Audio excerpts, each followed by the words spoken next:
Alhamdulillah Alhamdulillah nahmaduhu wa nasta'inuhu wa nastaghfiruh wa na'udzu billahi min shururi anfusina wa min sayyiati a'malina may yahdihillahu fala mudilla lahu wa may yudlilhu fala hadiya lahu ashhadu an la ilaha illallah wahdahu la sharika lahu وأشهد أن سيدنا محمدا عبده ورسوله لا نبي ولا رسول بعده اللهم صل وسلم وكرم وعظم على سيدنا محمد وعلى آله وصحبه ومن تبع هداه ووالاه أما بعد فيا عباد الله أوصي نفسي وإياكم بتقوى الله فقد فاز المتقون وقال تعالى في كتابه العزيز هاديا إلى صراط العزيز أعوذ بالله السميع العليم من الشيطان الرجيم يا أيها الذين آمنوا اتقوا الله وقولوا قولا سديدا يصلح لكم أعمالكم ويغفر لكم ذنوبكم ومن يطع الله ورسوله فقد فاز فوزا عظيما فإن أصدق الحديث كتاب الله وخير الهدي هدي محمد صلى الله عليه وسلم وشر الأمور محدثاتها فإن كل محدثة بدعة وكل بدعة ضلالة وكل ضلالة في النار. Ikhwani fid din, azakumullah, hadirin jamaah Jumat rahimani wa rahimakumullah. Pada kesempatan siang hari yang penuh dengan keberkahan ini, marilah sama-sama kita meningkatkan keimanan dan ketakwaan kita kepada Allah Subhanahu wa taala. Takwa dalam arti yang sebenarnya, yaitu dengan senantiasa bersungguh-sungguh untuk menjalankan apa yang diperintahkan oleh Allah Subhanahu wa taala dan apa yang diperintahkan oleh Rasulullah sallallahu alaihi wa alihi wa sahbihi wasallam, dan juga bersungguh-sungguh untuk meninggalkan apa yang dilarang oleh Allah Subhanahu wa taala dan apa yang dilarang oleh Rasulullah sallallahu alaihi wa alihi wa sahbihi wasallam. Ma'asyiral muslimin jamaah Jumat rahimakumullah. Dalam sejarah Islam, kekuasaan tidak pernah dipahami sebagai ruang yang steril dari kritik. Ia bukan menara gading yang berdiri jauh dari jangkauan rakyat.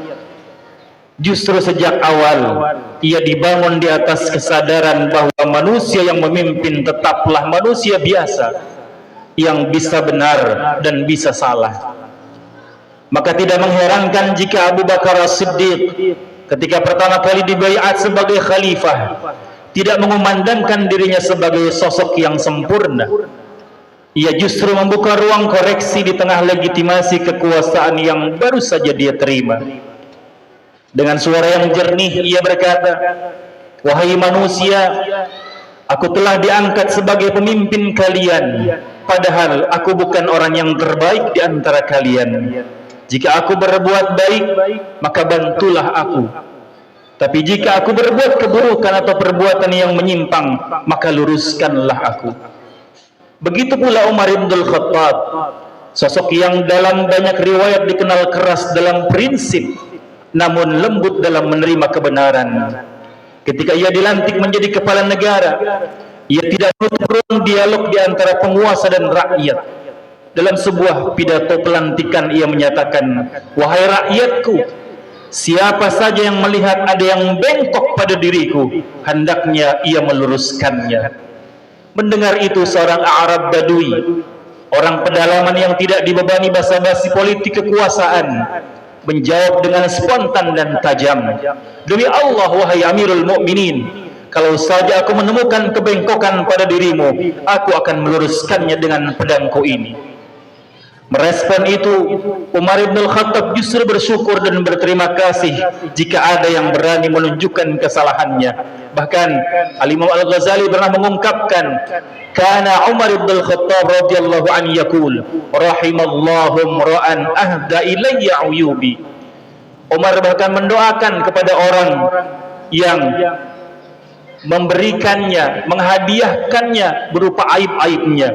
Kata beliau, semoga Allah memberikan rahmat seseorang yang menghadiahkan kepadaku aib-aibku. Ma'asyiral muslimin rahimakumullah. Dalam Islam, kritik disebut dengan istilah nasihat. Nabi SAW pernah bersabda, "Innamad dinun nasihah." Faqila liman ya Rasulullah? Faqala lillahi wa li kitabihi wa li rasulihi wa li a'immatil mu'minina wa 'ammatihim. Sungguh agama Islam itu adalah nasihat. Maka Nabi ditanya oleh para sahabat, untuk siapa wahai Rasulullah? Nabi menjawab, untuk Allah, untuk kitabnya, untuk utusan-utusannya, untuk para pemimpin kaum muslimin dan umat Islam seluruhnya. Namun persoalannya hari ini agak berbeda. Kritik sering tidak lagi dibaca sebagai nasihat, tetapi sebagai ancaman. Sebaliknya, kekuasaan sering tidak lagi dilihat sebagai amanah, tetapi sebagai wilayah yang harus steril dari gangguan. Disinilah letak problematikanya. Ketika kritik dianggap ancaman, maka yang tumbuh bukan perbaikan, tetapi pertahanan diri yang berlebihan. Dan dalam banyak kasus, pertahanan diri ini berubah menjadi penolakan terhadap kebenaran. Padahal individu yang paling sulit berkembang bukanlah mereka yang paling sering gagal, melainkan mereka yang paling menolak terhadap menerima masukan. Oleh karenanya Allah Subhanahu wa taala berfirman, "Wal 'asr innal insana lafi khusr illa alladhina amanu wa 'amilus salihat wa tawasaw bil haqqi wa tawasaw bis sabr." Demi masa, sesungguhnya manusia benar-benar berada dalam kerugian, kecuali orang-orang yang senantiasa beriman kepada Allah Subhanahu wa taala, beramal saleh, saling menasihati dalam kebenaran dan saling menasihati dalam kesabaran. Ma'asyiral muslimin rahimakumullah. Menafsirkan ayat tersebut, Imam Al-Qushairi dalam kitab Lataiful Isyarat menjelaskan manusia yang selamat dari kerugian itu adalah orang-orang yang ikhlas dalam ibadahnya. Tetapi tidak berhenti di sana. Mereka juga saling menasihati dalam kebenaran, saling menguatkan dalam kebaikan, dan saling mengingatkan untuk bersabar. Dalam surat ini juga ada isyarat dari Allah Subhanahu wa taala yang sangat istimewa, yaitu dalam pengulangan lafaz tawasaw. Kalimat tersebut berarti harus ada hukum timbal balik, yakni saling mengkritik, saling mengingatkan dan menasihati apabila terjadi kesalahan dan kelalaian. Karenanya, jika ada yang mengkritik tanpa mau menerima kritik, maka yang terjadi adalah kesombongan. Sebaliknya, jika hanya ada yang menerima kritik tanpa mau mengkritik, maka yang terjadi adalah kelalaian. Artinya, Allah Subhanahu wa taala tidak menghendaki orang-orang beriman terhadap bersikap individualis dalam meraih keselamatan dan keberuntungan di dunia maupun di akhirat. Maka Allah Subhanahu wa taala menekankan untuk saling menasihati dalam kebenaran dan juga dalam kesabaran. Ma'asyiral muslimin rahimakumullah.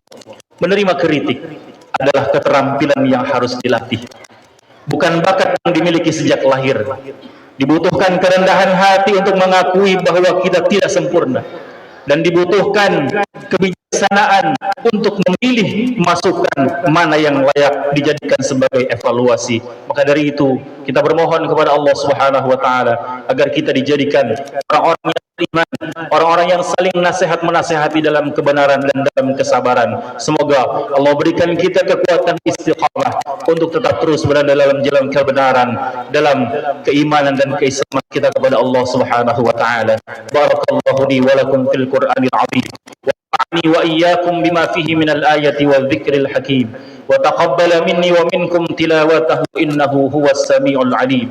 أقول قولي هذا وأستغفر الله العظيم لي ولكم ولسائر المسلمين والمسلمات والمؤمنين والمؤمنات فاستغفروه إنه هو الغفور الرحيم.